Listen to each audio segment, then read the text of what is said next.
헌금이 아닌 연보를 해야 할까라는 제목의 설교 말씀을 전하시겠습니다. 많은 은혜 받으시길 바랍니다. 네, 말씀을 봉독하겠습니다. 사도행전 4장 34절부터 37절까지 보겠습니다. 믿는 무리가 한 마음과 한 뜻이 되어 모든 물건을 서로 통용하고 자기 재물을 조금이라도 자기 것이라 하는 이가 하나도 없더라. 사도들이 큰 권능으로 주 예수의 부활을 증언하니 무리가 큰 은혜를 받아 그 중에 가난한 사람이 없으니 이는 밭과 집 있는 자는 팔아 그 판 것의 값을 가져다가 사도들의 발 앞에 두매 그들이 각 사람의 필요를 따라 나누어 줌이라. 구브루에서 난데 유족 사람이 있으니 이름은 요셉이라. 사도들이 일컬어 바나바라 번역하면 위로의 아들이라 하니 그가 밭이 있음에 팔아 그 값을 가지고 사도들의 발 앞에 두니라. 아멘. 고린도후서 8장 1절에서 5절까지입니다. 형제들아, 하나님께서 마게도냐 교회들에게 주신 은혜를 우리가 너희에게 알리노니 안에 많은 시련 가운데서 그들의 넘치는 기쁨과 극심한 가난이 그들의 풍성한 연보를 넘치도록 하게 하였느니라.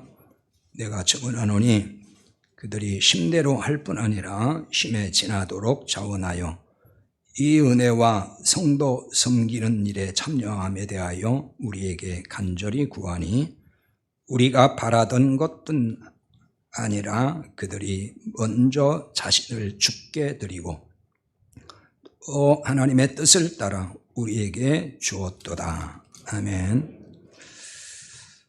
9장의 후서 고린도후서 9장 7절도 한 절도 보겠습니다.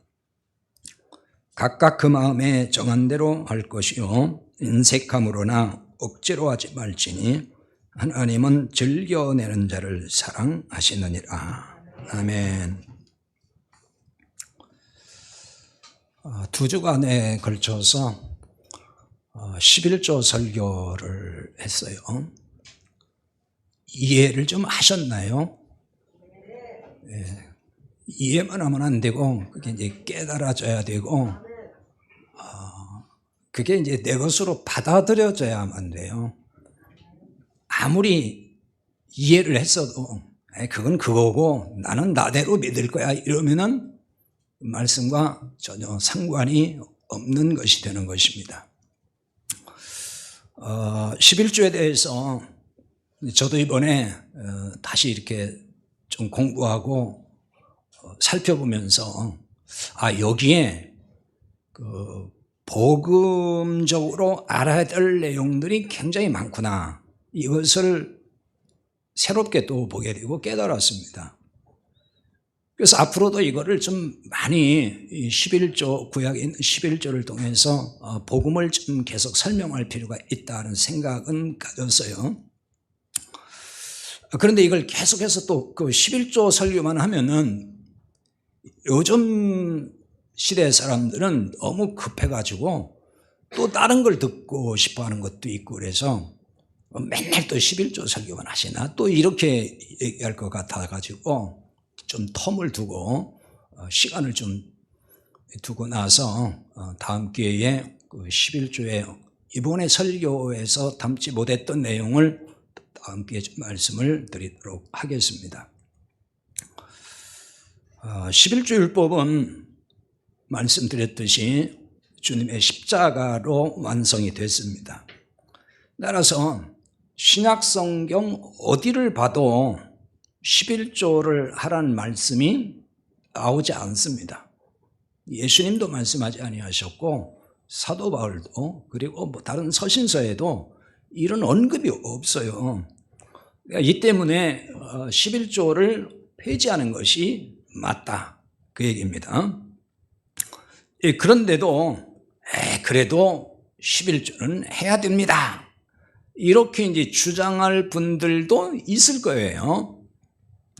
왜냐하면은 뭐 11조에 대해서 공부를 많이 했거나 뭘 잘 알아서라기보다는 한국교회 거의 모든 교회가 11조를 하고 있고 강조하고 있으니까, 아니 다 하는데 그 왜 우리는 하지 말아야 되지? 왜 하지 말라고 할까? 그걸 이제 이상하게 본다는 거죠.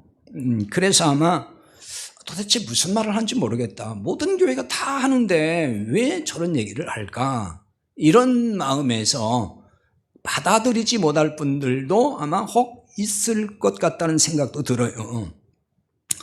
근데 여러분, 우리가 잘 생각해야 될 게 이런 거예요. 모든 교회가 할지라도 그게 복음이 아니라 그러면은 분명히 성경을 통해서 이게 복음이 아니구나 이렇게 판명이 되고 깨달아지면 따라갈 이유가 없잖아요. 다 그러니까 우리도 가자 이건 아니잖아요. 근데 우리는 항상 거기 익숙해요. 소위 다수가 가는 길이 너무 익숙해가지고 대다수가 가면 그냥 따라가려고 한단 말이에요. 그게 무슨 정도고 그것이 항상 옳다는 생각이 우리 안에 깔려 있어요. 그게 정말 위험한 거거든요. 목회자 입장에서는 11조를 성도들이 하는 게 좋을까요? 안 하는 게 좋을까요? 하는 게 좋아요.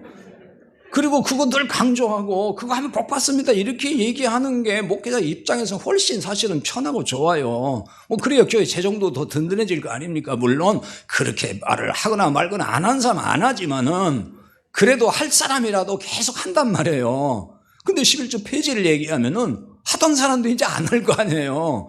그러니까 그거 걱정하는 거예요, 사람들이. 그럼 교회 재정 어떻게 될 거냐고. 목사의 입장에서는 사실은 그런 말을 하고 싶지 않은 거예요. 그런데 제가 이제 11조를 설교하려고 더 공부하고 더 말씀을 살펴보니까 이게 분명히 복음이 아니다 하는 것이 더 확실해지고 깨달아지니까, 그 깨달아졌는데 그걸 가지고 그냥 숨기고 저만 알고 그래도 이 재정 때문에 안 돼 11조는 하라고 은근히 얘기해야지 뭐 이렇게 하면은 제가 양심불량이잖아요. 그래서 이런 말씀 드리는 거예요. 뭐 그래도 나는 할 것입니다 라는 분이 계신다면 그냥 하세요. 그 대신 11조의 형식만 갖추지 말고 그럼 구약의 율법에 따라 철저하게 한번 해보세요. 철저하게 할 수 있는가. 사실 제가 목회하면서 느낀 것 중에 하나가요, 11조, 그러니까 제가 복음을 깨닫기 전에도 11조를 막 강조할 때도 어떤 현상이 있었냐면은 11조 헌금이라고 썼는데 실은 11조가 아니에요. 형식만 11조인 거예요, 그냥. 그게 다 거짓말하는 거잖아요. 11조도 아닌 걸 11조라고 써서 내니까. 저는 그래서 그거 많이 비판한 적이 있어요. 그러면 차라리 하지 말지. 11조도 아닌데 11조라고 써서 왜 내냐. 그렇잖아요. 예를 들어가지고 500만 원 수입이 있어요. 그럼 50만 원 내야 되잖아요. 그런데 15만 원 딱 내고 11조라고 써서 낸단 말이에요. 그거 하지 말라 저는 그랬어요. 그러니까 다시 말하면은 11조를 하려면은 한번 철저하게 한번 해보라는 거예요. 제대로 할 수 있는지. 율법의 기준대로 온전하게 할 수 있는 자신이 있으면은 한번 해보라는 거예요. 그냥 흉내만 내지 말고. 그러면 아마 항복할 거예요. 저 못합니다. 주님이 원하는 그거에 항복하라는 거예요. 너 안 돼. 너 못한다. 진짜. 그 얘기거든요. 율법대로라면은 돈으로 하면 또 안 돼요, 사실은. 지난번도 말씀드렸지만은 땅에 소산물로 해야 되는 거예요. 그것도 가나안 땅에서 나온 소산물이어야 돼요. 그걸로 11조를 구약에서는 바치게 돼 있던 것입니다. 그럼 오늘날 율법대로라면 그거 우리가 지킬 수 있나요? 못 지키잖아요. 못 하잖아요. 우리 다 돈으로 하잖아요. 그래서 우리가 율법, 11조 율법뿐만 아니라 모든 율법을 우리가 다 지킬 수도 없고 지킬 능력도 없어요.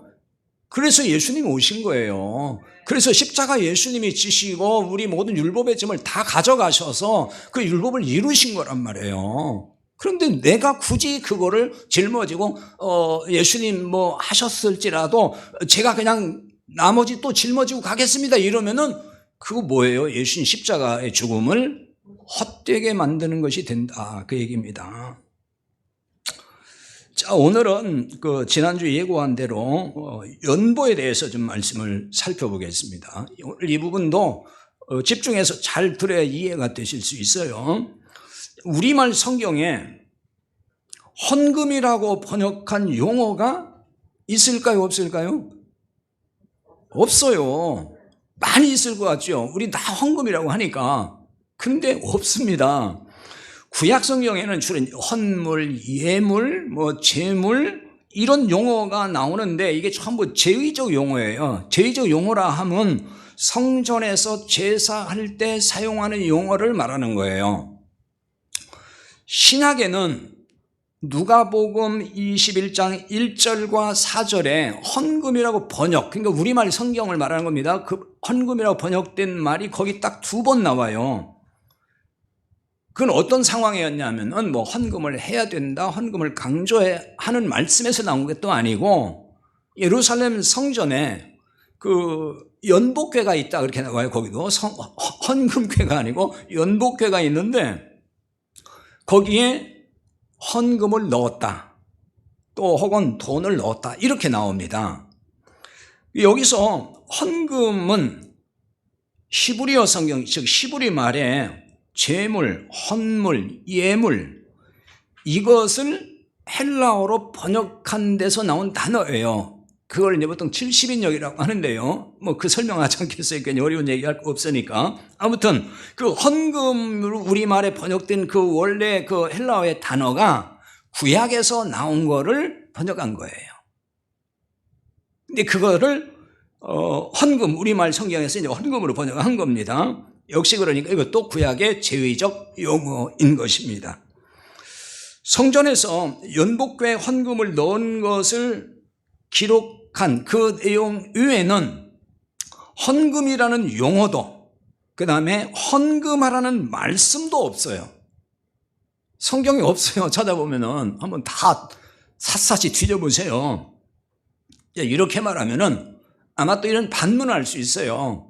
헌금이라고 나오진 않았지만은 그 비슷한 말씀들이 있지 않습니까? 예를 들면은 마태복음 6장 23절 20절에 너희를 위하여 보물을 하늘에 쌓아두라. 이게 다 헌금을 하나님 앞에 많이 드려라. 그런 말씀 아닙니까? 굳이 헌금이라고 해야만 헌금입니까? 이렇게 이제 반문할 사람이 분명히 있을 거란 말이에요.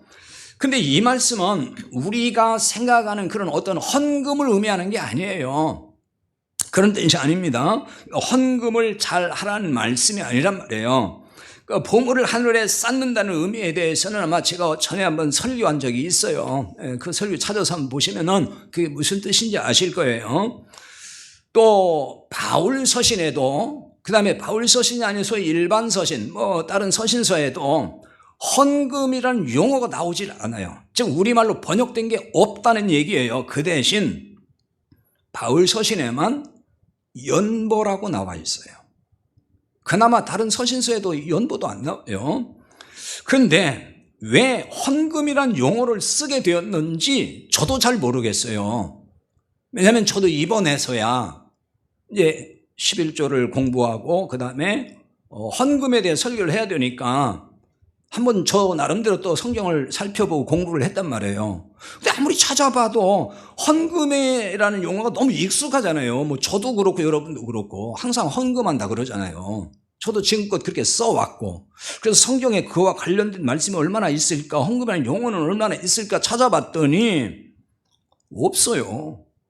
근데 왜 한국교회는 모두 그냥 다 헌금이라고 사용을 할까? 그게 되게 궁금해지더라고요.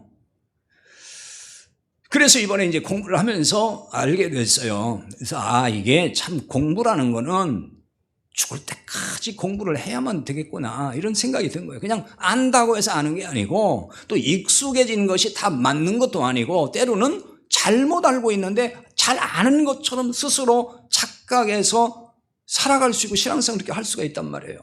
그러니까 헌금의 문제도 바로 거기에 해당이 된다고 저는 이번에서 또 깨달았어요. 자, 그러면 오늘 연보를 이제 말씀을 드려야 되니까 연보를 어떤 의미로 사용했는지 그거 한번 살펴봐야 되겠죠. 로마서 15장 25절에 26절에 보면은 이런 말씀이 있어요. 제가 읽어드릴게요. 그러나 이제는 내가 성도를 섬기는 일로 예루살렘에 가노니 이는 마게도냐와 아가야 사람들이 예루살렘 성도 중 가난한 자들을 위하여 기쁘게 얼마를 연보하였습니다. 연보라는 말이 나와 있어요. 근데 이번 우리 개역 개정에는 연보라고 번역을 했는데 지난 개역 성경에는 연보가 또 아니고 동정하였습니다 이렇게 번역했어요. 같은 단어인데 이렇게 번역서에 따라서 달라요. 그럼 여기서 로마서 15장 26절에 나오는 연보라고 하는 단어는 어떤 단어냐? 지난번 설명을 간단히 한 것 같은데 이거는 우리가 헬라어를 제가 다 발음을 하지 않아요. 왜냐하면 어려운 발음 해봐야 여러분 알아듣는 것도 아니니까 안 하고 그냥 뜻만 설명을 해드리는 건데 그래도 이제 많이 쓰는 용어 중에 많이 들었던 게 뭐냐면 코이노니아. 그건 많이 들어보셨죠? 그 로마서 15장 26절의 연보가 그 단어예요. 코이노니아. 이 코이노니아라는 얘기는 교제 혹은 참여, 나눔 이런 뜻이거든요. 그러면 이 뜻으로 보면은 우리가 생각하는 헌금의 개념이 아닌 거예요. 지금 로마서 15장 25절 26절은 그 예루살렘의 가난한 성도들을 돕는 구제금을 연보라고 한 거예요. 뭐 뒤에서 나옵니다만은 고린도 교회도 그 오늘 본문에 나온 말씀도 다 그와 관련된 거거든요.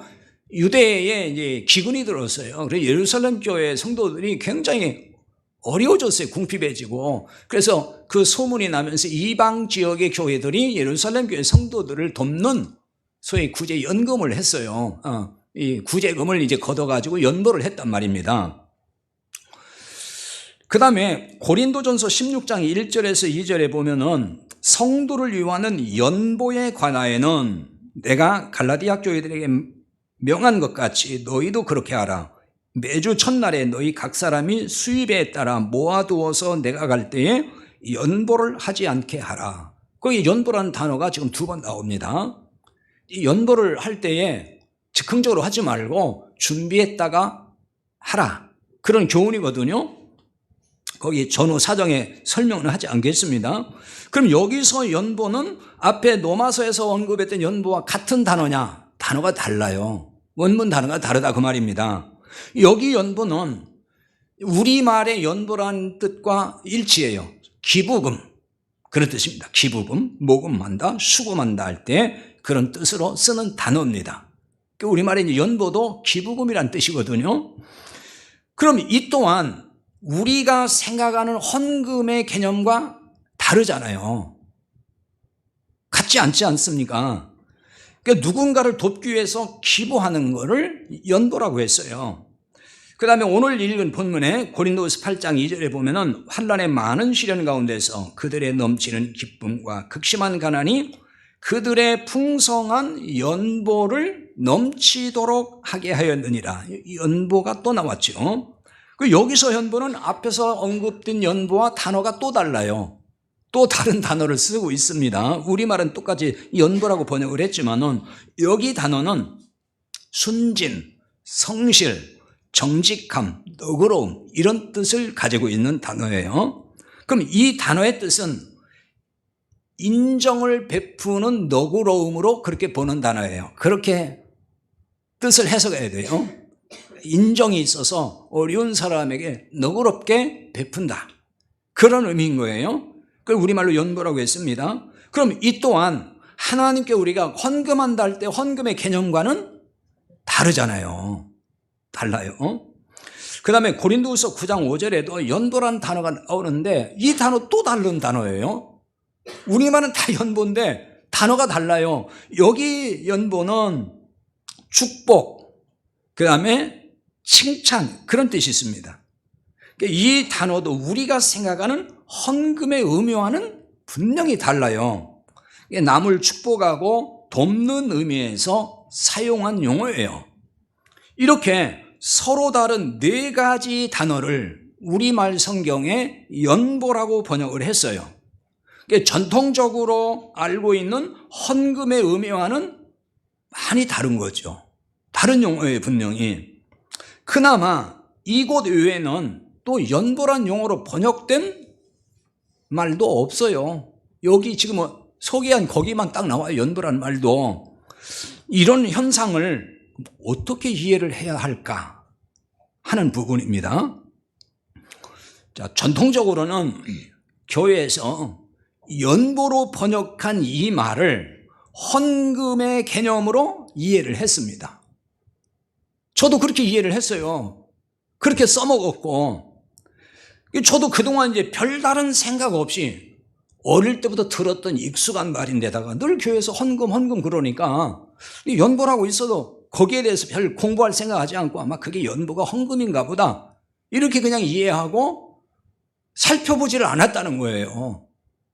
그러니까 저도 참 한심한 사람인 거죠. 지금껏 목회하면서 왜 그거를 제대로 세밀하게 살피지 못하고 이제 와서 지금 여러분에게 말씀을 드리는 거니까 저도 참 한심하고 부끄러운 목사인 거예요. 그나마 이제라도 발견한 것이 저와 여러분에게는 다행인 거예요. 그렇지 않으면 계속 헌금하세요 할 텐데 오늘 말씀에서 바로 이런 점을 분명하게 여기서 분별할 수가 있습니다. 이번에 그러니까 헌금에 대해서 말씀을 공부하면서 이제 저도 새롭게 깨달은 것입니다. 그것은 연보와 헌금, 이거는 성격이 분명히 다르다는 거죠. 연보와 헌금은 같은 개념이 아닌 거예요. 분명히 다른 거예요. 이게 같은 개념이라 그러면은 그냥 연보를 헌금으로 번역을 했을 거예요. 분명히 번역자도. 근데 헌금으로 번역하지 않고 연보라고 번역을 했는데 근데 왜 한국 교회는 번역된 대로 쓰지를 않고 그냥 다 헌금으로 했을까? 그게 지금 사실 저는 궁금한 거예요. 왜 그랬을까?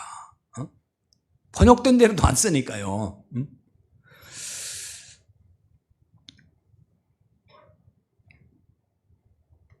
자, 헌금이 무엇입니까? 이렇게 물으면은 우리가 보통 어떻게 대답을 하죠?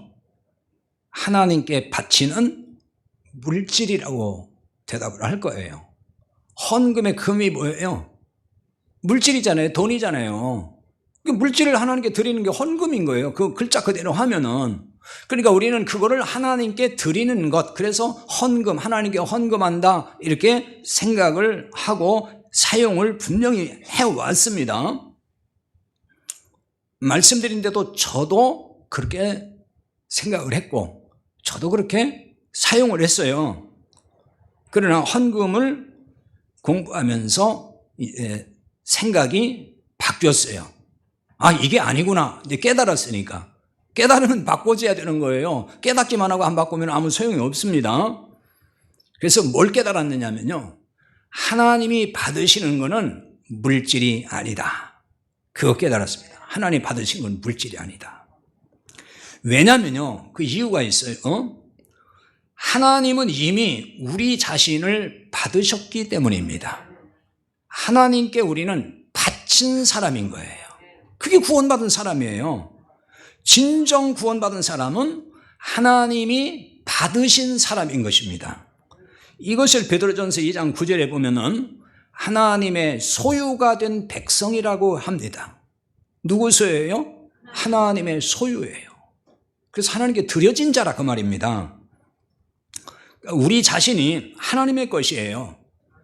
그리스도와 연합하여 하나님께 드려졌다는 말과 같은 것입니다.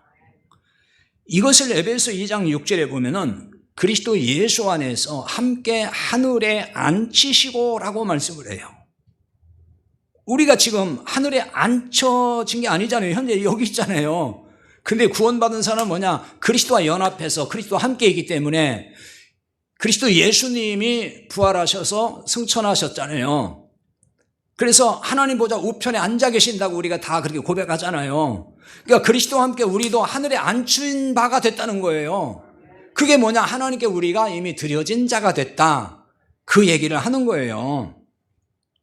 자, 이 부분을 이제 좀 더 여러분이 이해하기 위해서, 이해를 돕기 위해서 출애굽기 21장 1절 이하에 나오는 그 안식년에 종이 자유롭게 되는, 종을 해방하는 이런 이야기를 통해서 한번 생각을 해보겠습니다. 율법에 보면은 이제 종 노예가 있어요. 그러면은 6년 동안 종사를 하면은 7년째 안식년이 되면은 전부 다 해방시켜야 됩니다. 그게 율법이에요. 놓아줘야 됩니다. 자유인이 되게 했단 말이에요.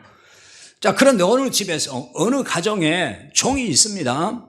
상전이 이제 6년 동안 종생을 했으니까 이제 너는 자유다. 나가서 자유롭게 살아라. 이렇게 했어요. 그런데 그 종이 뭐라고 하냐면은 싫다는 거예요. 저는 주인님이 너무나 존경스럽고 그동안 저한테 많은 은혜를 베푸셔서 저는 주인님을 떠날 수가 없습니다. 저는 그냥 평생 주인을 섬기고 종으로 살겠습니다.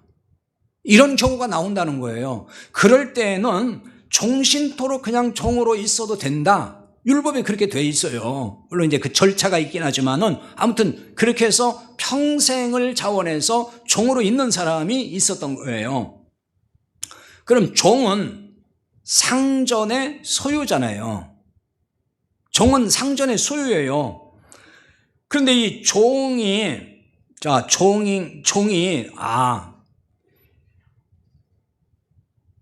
벗어날 수 있는데도 불구하고 상전을 사랑해서 이제 스스로 이제 종이 됐어요. 그럼 이 종은 상전에게 자신의 모든 거를 다 바친 것이 되잖아요. 종이라는 거 뭐예요? 자기를 다 바치는 거예요. 자기 거 없어요. 그냥 자기를 다 드린 거예요. 모든 것을. 이게 상전의 소유가 되는 거잖아요. 그러니까 이거를 이제 자원해서 바친 종, 그런 종이 있다 그 말입니다. 그런데 이런 종이 상전에게 저를 다시 종으로 받아주셔서 감격하고 너무 감사합니다. 그러니 제가 감사 예물을 드립니다. 그러면서 매달 한 번씩 감사 예물을 준비해서 이제 갖다 드려요. 저를 종으로 받아주셔서 정말 감사합니다.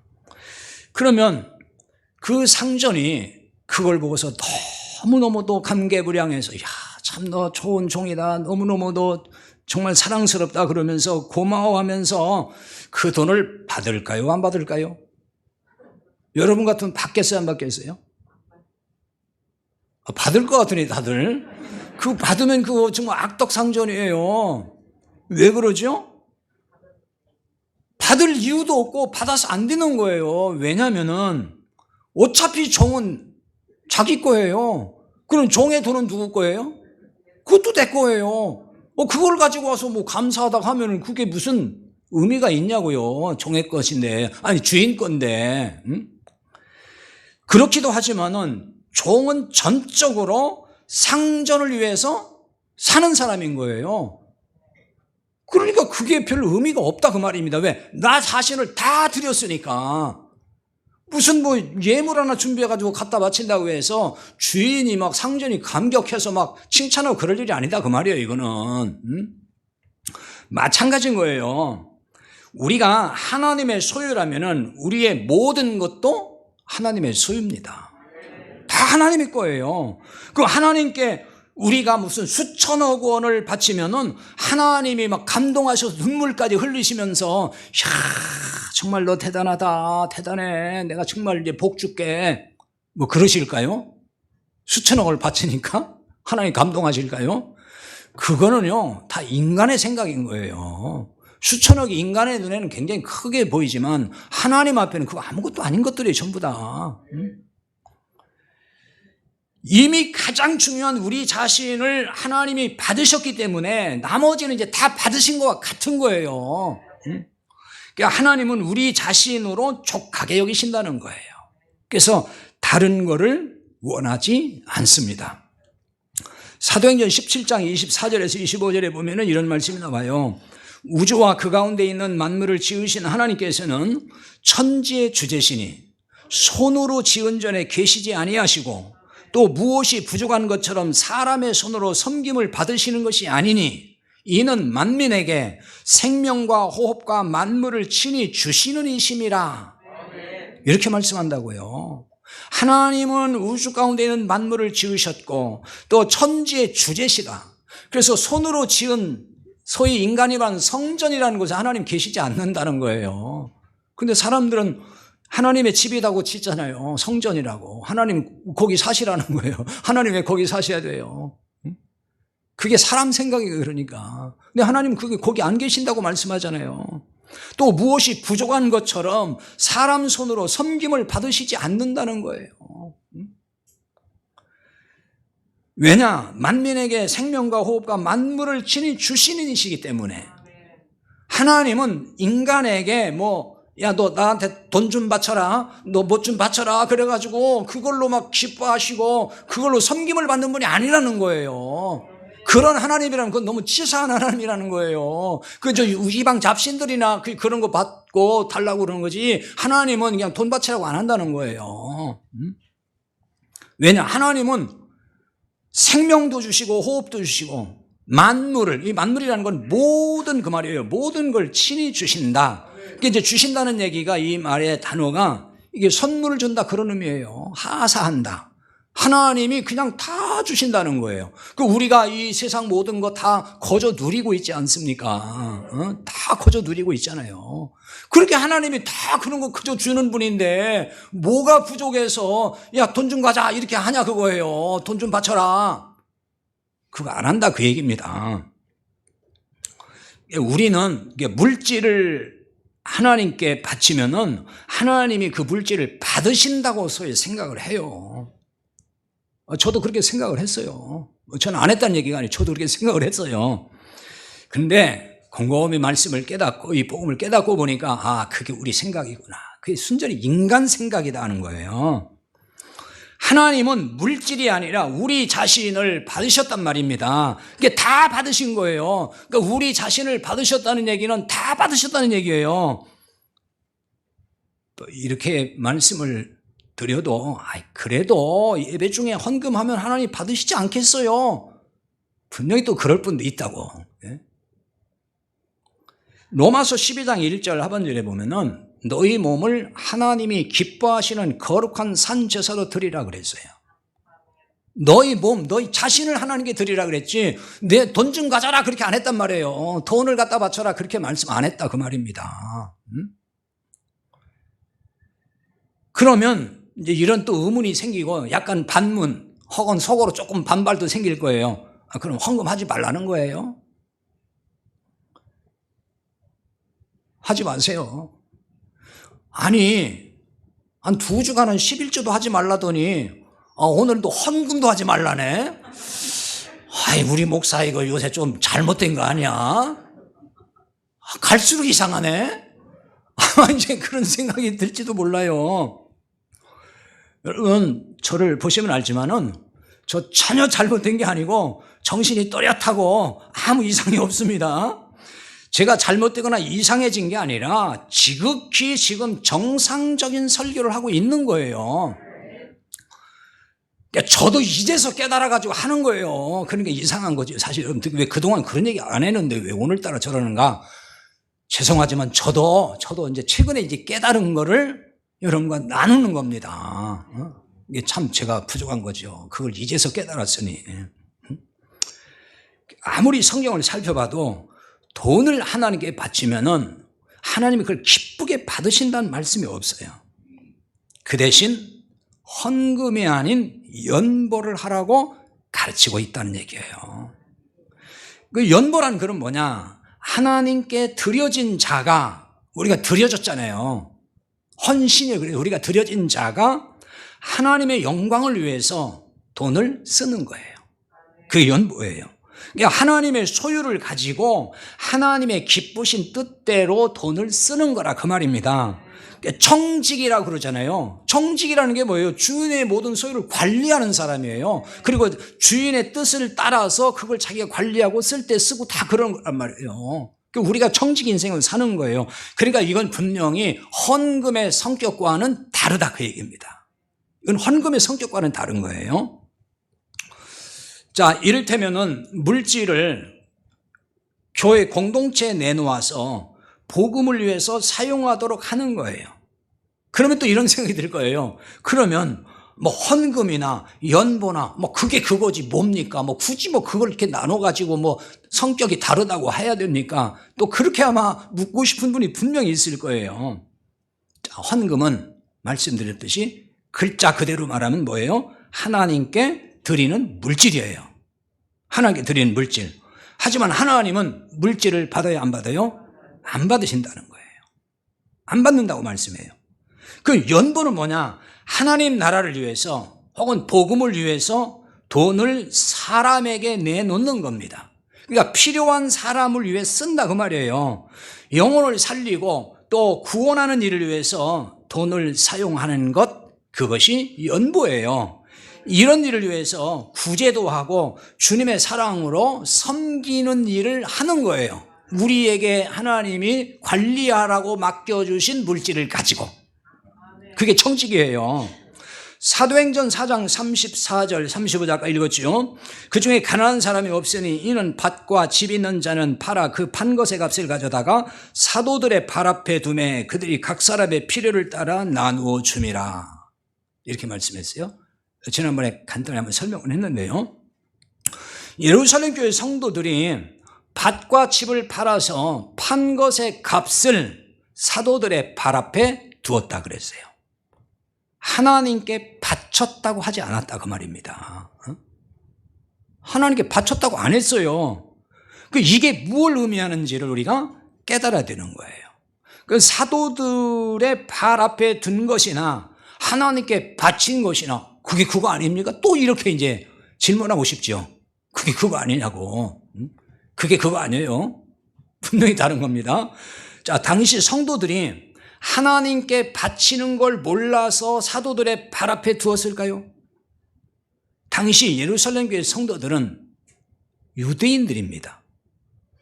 예루살렘 교회는 유대인으로 시작됐고 유대인들이에요. 율법을 아는 유대인이 하나님께 바치는 개념을 몰랐을까요? 그 부분에 대해서는 너무 잘 아는 사람들이에요. 이들은 복음을 깨달으면서 자신들은 그리스도와 함께 죽고 살았음을 분명히 알았을 거예요. 그러므로 하나님께 바친 자들인 것도 깨달았다는 거예요. 성령의 충만을 받았잖아요. 예루살렘 교회가 자신들이 하나님께 봉헌된 성전임을 알았다는 거예요. 여러분, 성령 강림의 가장 중요한 의의가 뭔지 아세요? 성전 개념이 바뀌었다는 거예요.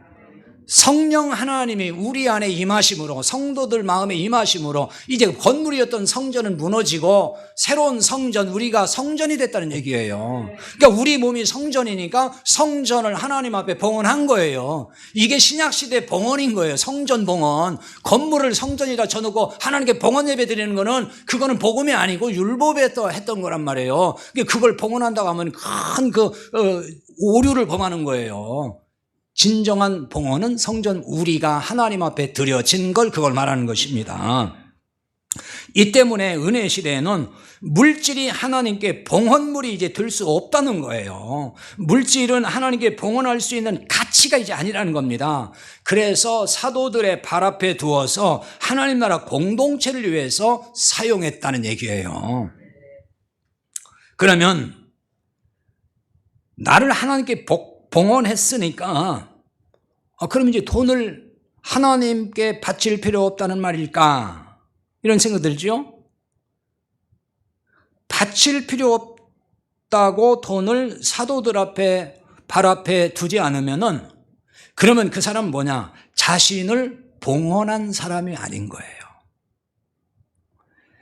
이미 자신을 봉헌한 자는 헌금을 할 필요가 없지만 뭘 해야 돼요? 대신 연보를 해야 된다는 거예요.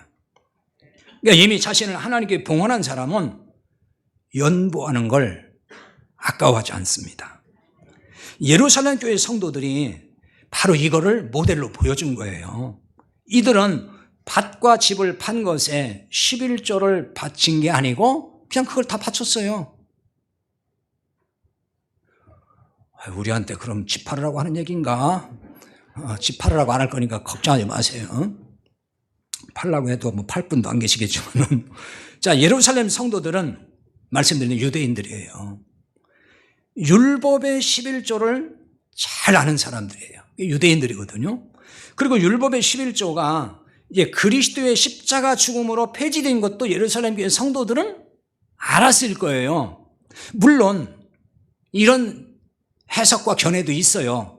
이때는 이제 그 율법 시대에서 은혜 시대로 넘어간, 은혜 시대가 도래하긴 했지만은 유대인 입장에서 보면은 과도기적인 때다. 그리고 예루살렘 교회가 이때 있을 때만, 이때 성경에 기록된 이때만 해도 예루살렘 성전이 완전 무너지지 않고 있을 때예요. AD 70년에 무너졌기 때문에. 그러니까 성전 제사도 있었고 11조도 아마 있었을 거예요. 그래서 아마 예루살렘 교회 성도들이 과도기적으로 율법도 행하고 예수도 믿고 그다음에 또 뭐 일부는 11조도 하고 했을 거라고 해석하는 경우도 있어요. 그러나 저는 다는 그랬다고 보지는 않아요. 복음을 제대로 깨달은 사람들은 다 알았을 거예요. 이제는 필요 없게 됐다. 알았을 거라는 얘기입니다. 아무튼 초대교회에서 11조 폐지를 알게 된 성도들이 그때부터 잘됐다. 그동안 11조 내로가 정말 힘들었는데 얼마나 잘 됐어. 너무너무 좋아. 돈 낼 일이 없어졌으니까 얼마나 좋아. 그랬을까요? 여러분 혹시 11조 폐지 운운하니까 잘됐다. 그동안 내가 얼마나 그것 때문에 힘들었는데 아이고 이제 속 시원해졌다. 아이고 우리 목사가 모처럼 좋은 말 한번 했네. 뭐 그러는 겁니까? 오해하지 마세요. 오해하면 안 돼요. 예루살렘 교회 성도들은 이 11조의 기본 정신을 살려서 그 이상의 물질을 내놓았다는 거예요. 그러니까 11조는 내인의 기업이잖아요, 기본적으로. 물론 그 11조를 가지고 이제 공동체를 위해 쓰는 것도 있어요. 그 다음에가 과부, 고아, 나그네를 위해서 사용하게 돼 있습니다, 율법에. 그러니까 바로 이 정신을 살려서 연보를 함으로 고아와 과부, 나그네를 섬겼다는 얘기예요. 자, 연보는 11조 같이 기준을 정해놓은 게 없습니다. 고린도서 아까 9장 7절 읽었죠. 각각 그 마음에 정한 대로 할 것이요 인색함으로나 억지로 하지 말지니 하나님은 즐겨내는 자를 사랑하시느니라 이렇게 말씀합니다. 각자 마음에 결정하라 그 말입니다. 그 대신 인색함으로 억지로 하지 말아라. 억지로 한다는 말은 이런 뜻이에요. 슬픔, 고통 이런 뜻이거든요. 그러니까 내면서도 마음이 막 괴로운 거예요. 막 고통스러워. 아이고 이걸 내가 내야 되나 말아야 되나, 안 내면 그렇고 안 내면 누가 욕할 것 같고 안 내면 눈치 보이고 막 이래서 억지로 그거 하지 말라는 겁니다.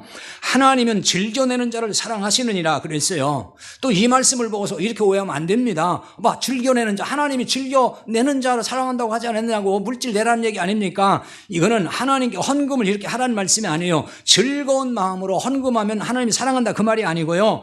연보를 마음에 정한 대로 즐겁게 내는 사람을 하나님이 사랑한다 그 말씀이에요. 하나님은 물질에 관심이 있어서 돈을 뭐 얼마나 잘 내는지 잘 바치는지 그거 보시는 분이 아니라는 거예요. 하나님의 관심은 항상 우리 자신에게 있어요. 우리 영혼에 있습니다. 따라서 우리 자신을 보십니다. 청지기로 물질을 어떻게 사용하는지 그거 보시는 거예요. 그러니까 물질을 보시는 게 아니라 우리가 어떤 사람으로 살고 있는지 그걸 본다는 거예요.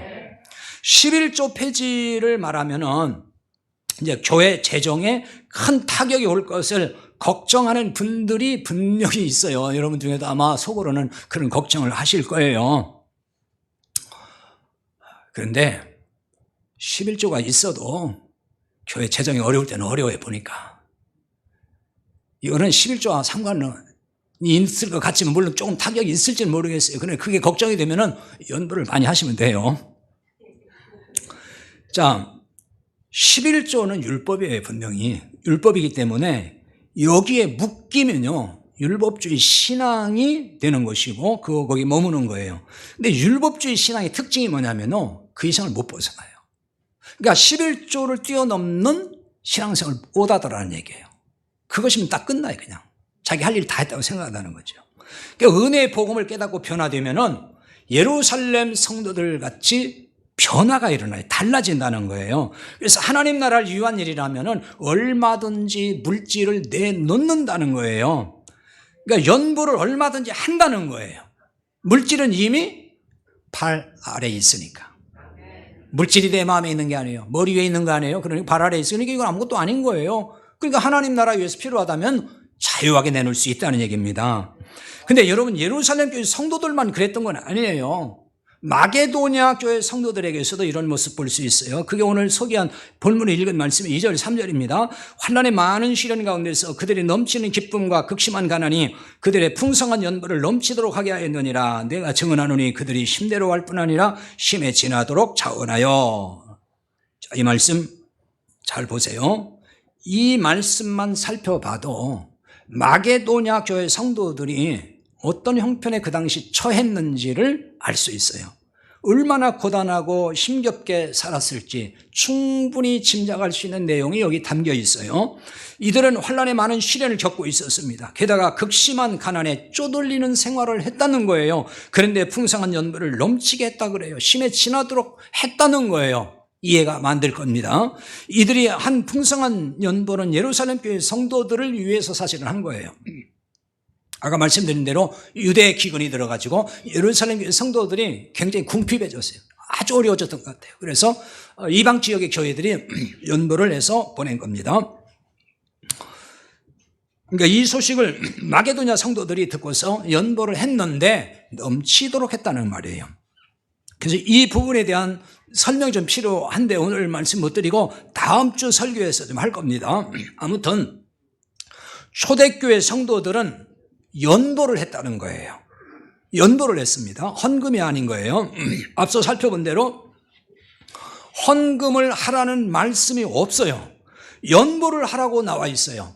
연보와 헌금은 성격이 다르다는 거 말씀드렸습니다. 같은 개념이 아닙니다. 그러니 우리가 몰랐을 때는 헌금이라고 했어요. 이제는 연보로 해야 하지 않겠어요?